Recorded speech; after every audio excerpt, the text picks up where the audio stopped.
you're a killing machine. Let's go get them. Super Mario Odyssey! This is a game that a lot of people like, and it's a game that I find utterly baffling for that reason. It is a game that I would define as being entirely made of filler, but without anything to fill. And I'd actually say the exact same thing about Breath of the Wild and Tears of the Kingdom, and now everyone hates me, but oh well. Mario Odyssey is a really peculiar game because it has 1,000 main collectibles. Well, closer to 900, but there's 100 that you can buy as well, so like, yeah, 1,000. And that immediately makes me think of Donkey Kong 64, you know, a game that had won an award in Guinness for having the most absurd number of collectibles. And going back to my opinions about that game being entirely filler, yeah, when you have that many, of course people are going to slack off on some. They're not going to make all 1,000 these amazingly uniquely crafted adventures, but when you're selling 10% of them and you've attached a price value to them, and when you're giving away some of them in whole bunches of 3 and 5, you're kind of devaluing them entirely, making them worthless when you have so bloody many of them. But when you have so many, of course not every one is going to be a home run of this amazingly uniquely crafted adventure. Like, that's just not feasible. At the same time, as someone who's collected all 1,000, I find it utterly baffling that after you beat the game, you unlock a new stage that's still giving you tutorial grade things and giving you rewards like you've done a really good job when you've done basic controller test stuff. I find this game and its reception completely baffling, and I can only think this is because of intense amounts of nostalgia that I grew up with Mario and I don't have, some kind of weird sycophantic love for Nintendo, or, I don't know, Stockholm Syndrome? But I've got the cure for all of that, because here is A Hat in Time, a game I would conversely call the anti-Mario Odyssey, because it doesn't have 1,000 main collectibles. No. Its main collectibles don't even hit triple digits. Instead, you have closer to about 50 or so main collectibles in this game. But you know what makes that so remarkable? None of them are filler. It's not a matter of just finding the collectible in this game. Every single main collectible in A Hat in Time is a uniquely crafted, bespoke adventure. The story to A Hat in Time follows some kid. She wears a hat. She doesn't have a name. No one ever names her in this game. Weirdly enough, she does have a voice, but she doesn't use it in dialogue or anything, so that's interesting. Either way, she's on her way home from some awesome adventure in space. Except that she flies a little bit too close to one planet and she finds someone knocking at her spaceship window, which is definitely a thing you should have that's openable on spaceships. Oh wait, whoops. So it turns out that a member of the Mafia of Chefs has shown up to collect some kind of toll for her being in their airspace. Space? Whatever. And unfortunately, by opening her spaceship's window, it sucks out all of her magical hourglasses that power her spaceship, but also they have power to control time and space, sort of, so I can only imagine that the spaceship itself isn't actually moving, it's more of a folding space around the ship because of temporal nonsense properties or something. Either way, the Hat Kid follows the Mafia of Chefs to collect some more timepieces that have fallen across the planet, only to be introduced to her newest, bestest friend, this little girl with a mustache that looks like Red Riding Hood and has a very delightful voice. Except that she might not entirely be her newest, bestest friend, because it turns out she has her own agenda, and it might involve those timepieces now that she knows that, you know, those timepieces control time a little bit. And the interesting thing is, this is just the first chapter. This game has 5 different chapters, and each one tells a completely different story, and basically a completely different world with completely different characters. Your goal is always the same. You're ultimately working through the chapter and each individual levels to gain more timepieces so that you can ultimately go home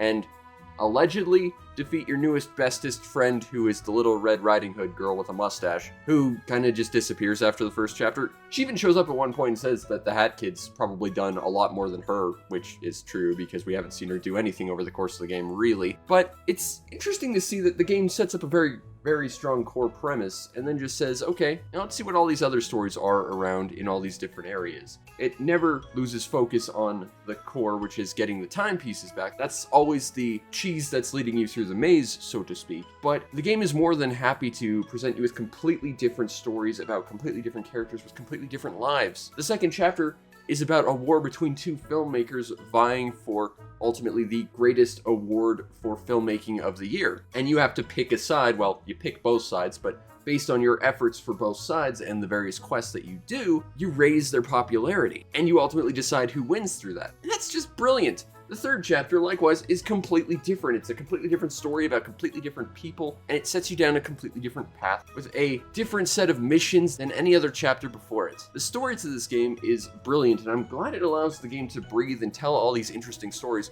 without ever losing focus on the core premise. It works really, really well. And while the Hat Kid herself doesn't talk, there's a lot of personality with this little girl. Just in her animations and little subtle things. If you walk near the Mafia guys, she'll actually make fun of them. If you bonk into a wall while sliding, she'll actually be in pain for a little while. There's a lot of personality in this one little girl, and there's even a secret hideout where you can get her opinions on the chapter you just finished. So you can really get a feel for who this little girl you're piloting around is actually about. And as you clear little bits of missions, sometimes she'll actually bring little souvenirs back to her ship. That's really quite clever, and I like that a lot. The other NPCs in all the stages have completely unique personalities, are acted brilliantly, and the writing is incredibly on point.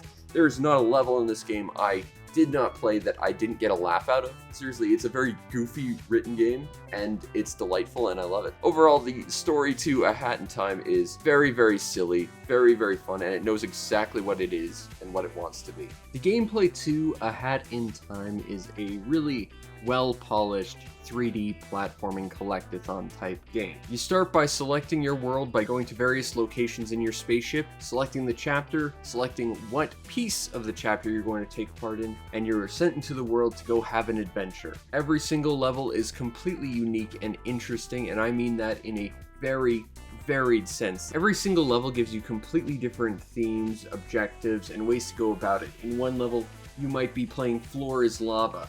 In another, you might be delivering postage to ghosts. In another, it might be a stealth game. And in the next, it could be another stealth game, but this time it's also survival horror and genuinely terrifying. This game goes dark sometimes, and it's delightful. The Hat Kid herself is full of surprises and abilities in terms of her overall moveset.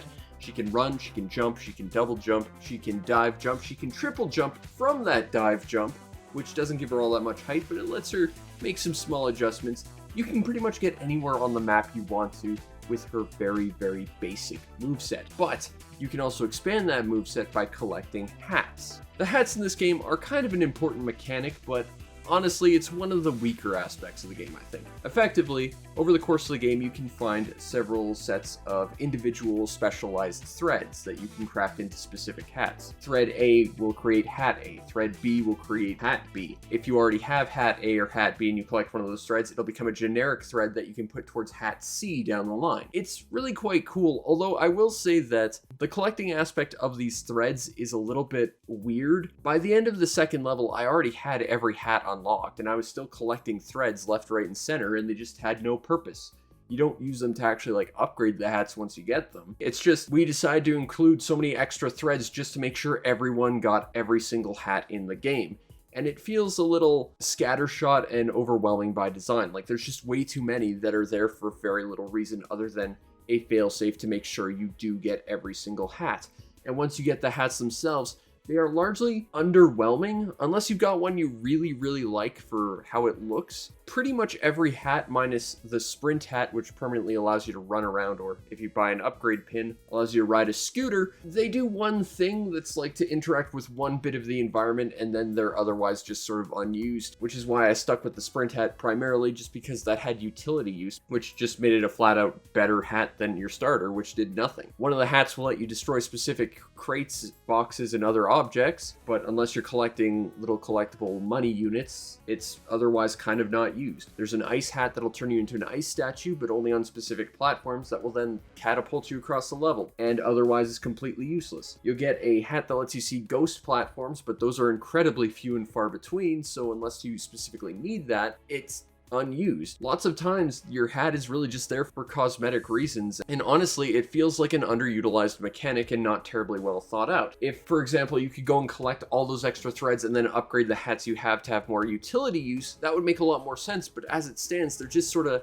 there. They're basically a weird shaped key to get past weird shaped locks every now and then, but for the most part, are just kind of left by the wayside. Weirdly enough, later on you get a grappling hook, which really allows you to get around the map, especially when you use it in conjunction with the fact you can just sort of fling yourself across the map with your dash jumps. And that grappling hook isn't tied to a hat for some reason. You just get it, and then you have it. And it's used a lot more than any of your hat powers, so it's kind of quizzical how inconsistent it is that it's not tied to the hats and that it is actually used far more frequently. It's just kind of a weird inconsistency across the game. You can also use pins to modify your various abilities, such as no longer bonking into walls if you dive into them, or modifying your character's hearing so that all you hear is muffles, I guess. You can use a pin to modify your sprint so that it's actually a scooter. That's kind of cool. These pins are also kind of a small thing that don't really affect all that much. There's also collectible stickers, which I think were added in a later DLC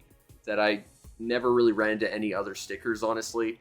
These are largely pointless, but you can add them to your little umbrella to change its aesthetic a little bit, and that's kind of cool. If you happen to find hidden tokens or complete special pocket dimension levels, you can unlock other cosmetics, such as different skins for your hats and different colors for the hat kid. Really appreciate that the first time I did this, I got my personal colors, so I'm rocking the red and white for the rest of the game.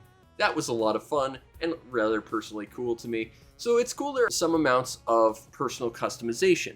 The individual levels themselves are incredibly varied, like I said, with every single chapter and every single stage in that chapter being functionally different and supporting the main story of that chapter. And some of these even include weird bits of individual mechanics that are exclusive to that. For example, the second chapter is two specific filmmakers feuding over an award that's coming up. So you have to support both of them down the chapter so that one will eventually win based on how much you help them versus the other. And one might have you solve a murder mystery, the other will have you become the ultimate diva and yell some expletives on a cooking show so that you frighten children just to get more eyes on their movie. At one point you end up sneaking into the production studio and you have to deal with this massive list of expenses that you're racking up because you're there illegally doing illegal things and you're going to be sued for it. It's just hilarious how different every single level is, even within a single individual chapter. And this is the thing that floors me. They could have very easily said, okay, every chapter has like 10 timepieces and we only need to come up with like 10 actual levels and we'll just superimpose them on every single chapter. This was an issue I ran into with the game I played recently on stream called Here Comes Nico.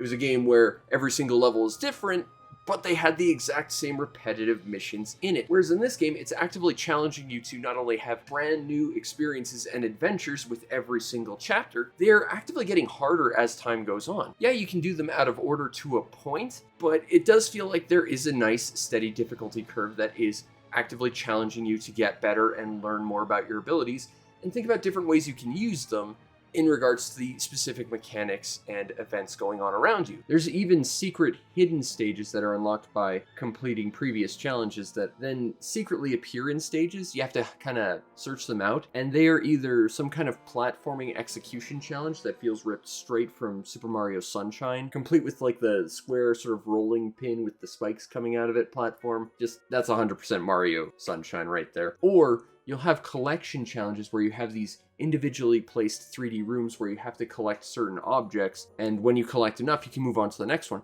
The interesting thing about the latter is that they also contain secret photographs, and these photographs actually tell a flipbook story through visuals alone as to the history of where you are and the people you're interacting with in those chapters. And it's fascinating to see the game explore the story as a collectible. This is hardly the first game to do it, of course, but it's done so well, and it's done without any words whatsoever. It just feels beautiful and brilliant. And I haven't even talked about all the tiny little details, like building little dioramas based on the treasures you collect, or the fact that you can go into one of your rooms and you'll find a computer that actually lets you play a little rudimentary text adventure, and I don't know how many people would actually find that. It's just a small little thing that's there.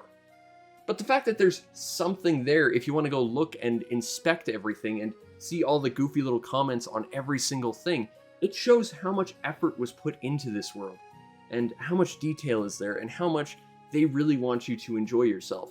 And if nothing else, there's a Roomba, and if you stand on it, you get an achievement. I don't care about achievements. I didn't know that was there. I just saw that and I said, that's cool, I'm gonna stand on it. The little Roomba even talks to you when you do it. It's delightful, and it struggles under your weight, and it's just a fun little experience. And everything in this game feels like it's actively subverting your own expectations of it, even as it's giving you those active expectations. When you clear one level, you might leave your chapter only to be stopped in your ship and surprised that someone's here in response to what you did in that level, and that might affect how you go about the next several levels. It's genuinely quite cool how every single moment feels like a completely unique, brand new experience that is exclusive to itself, and it's not content with ever just sitting there and giving you the same event over and over and over. Every single moment, moment to moment, on the macro and micro scale, feels entirely unique and handcrafted to give you a memorable, interesting experience, and it's brilliant for it. One of the things I would love to see more in this game is just have more content, but honestly, by doing that, you'd actively encourage less and less of that. I think that's honestly the biggest issue Mario Odyssey has, is just by virtue of the sheer amount of collectibles and how much stuff there is to do in those games, it really can't give you every single moment-to-moment unique, challenging, interesting adventure. You know, it just can't, and that's how you end up with post-game levels that are still giving you tutorial-grade exercises and rewarding you for it. Ultimately, that feels very condescending more than anything, whereas here, everything feels brand new, and even when you think you've gotten into a pattern and you understand how things are going to work out, it throws something new at you, and it throws a wrench into the works to completely change how you look at stuff. And it means that you are always on your toes, always waiting for something new around the corner. And just in terms of a gameplay loop, it is fantastic because it never sticks to a gameplay loop and ultimately gives you just a brand new experience every step of the way.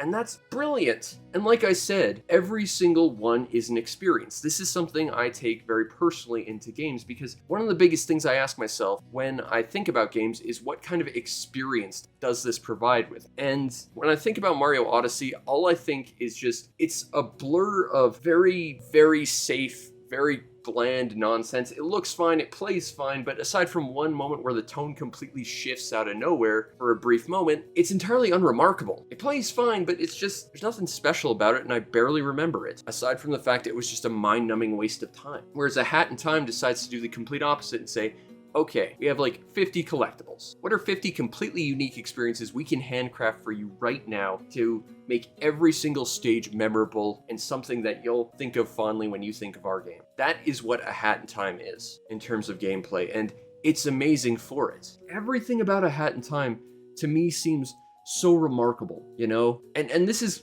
for me, comparing it to Mario Odyssey, and I've always been someone who says you shouldn't compare games, but Mario Odyssey just seems so lackluster compared to this game, you know? This feels like the high-quality experience we've come to expect from Nintendo, except it was competing with Nintendo's game, and it did substantially better. And it did so with less than 1% of the budget. It just goes to show you can throw all the money in the world at your problems, but it won't make good art. I guess the long and short of it is that I value experiences over content. And as far as I'm concerned, Mario Odyssey and, you know, the 2 new Zelda games and a couple other more recent Nintendo titles, they're pretty much exclusively just content. Whereas A Hat in Time is 100% about the experience. And that is substantially more impactful to me. The overall presentation to A Hat in Time is tremendous. Visually, it is bright, it is colorful, every single level has a distinctly unique look. I'm quite fond of how stark the pocket dimension areas are, and how much they just sort of stand out from everything else. The characters are delightfully designed and are full of personality that are just expressed through their animations, even just passive animations. You get a real sense of character from your characters. The audio design is likewise terrific. The soundtrack is very, very good, and while I don't find all that much of it to be super, super memorable, I do remember going to one of the pocket dimensions, putting down my controller and just sort of rocking out to the music for a little bit. The sound effects work perfectly fine, and the voice acting is incredibly well done. I'm especially fond of the mustache girl and the incredibly Scottish conductor bird.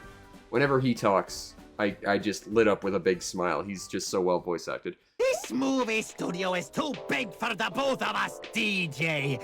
Grooves. The voice acting in this game is really well done, and ultimately, the presentation as a whole is phenomenal. Now, if you want a copy of A Hat in Time on Steam, it is available for $40, give or take a little, And I will admit, for an indie game that is a bit steep, I tend to like my indie game prices to be around $15, maybe $20 at the most. For $40, it certainly is steep, but I will say it is also exceptionally worth it. Like I said, this game completely dunks on Mario and Nintendo for a game that probably had less than 1% of the budget, and while it certainly is pricey for an indie game, it's certainly more than worth it. But it's also shown up on sale quite frequently and on Humble Bundle. You can get it for a substantially cheaper price if you want to wait for it. And I have to give a huge shout out and thank you to a longtime friend and subscriber to the show, Carrey, who hooked me up with a copy. Like I said, I think he got it through a Humble Bundle and he already had a copy, so he sent me his code, which was very, very generous of him.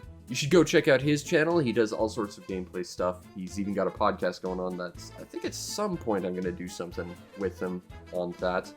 And if nothing else, he's a fan of Spark, so he knows what's up, and he has good taste. So go check him out. But A Hat in Time, like I said at the top, I think is the anti-Mario Odyssey. Mario Odyssey, to me, is the embodiment of Nintendo's big AAA aspirations, which is basically to be the next Ubisoft at this point. Fill a game with nebulous content and really just expect that by sheer volume of what you're producing and the nostalgia of your IP, that means your game is good. And honestly, I disagree entirely. I think those games are incredibly boring to play. I think they are bland, they are repetitive, and they're just unremarkable. I once tried to make a review of Mario Odyssey, and I lamented that even though I had gone through and actually collected all the moons, that the only time I ever felt like I was actually having the big grand Mario adventure I was promised at the start was literally the escape sequence right before the credits. That was the only point where I felt like I was actively being engaged by the game. And it's not to say those games are bad. If you like those games and those are your favorite games, all the more power to you. But for me, what I value most in video games is the experience they can provide.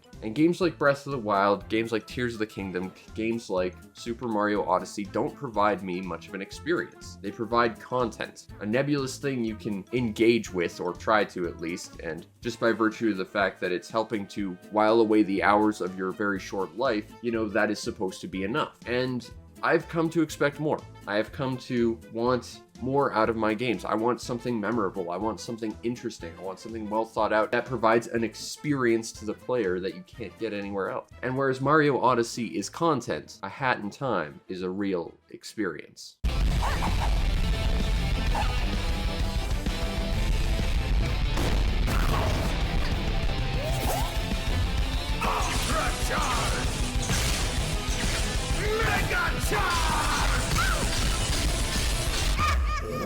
No way.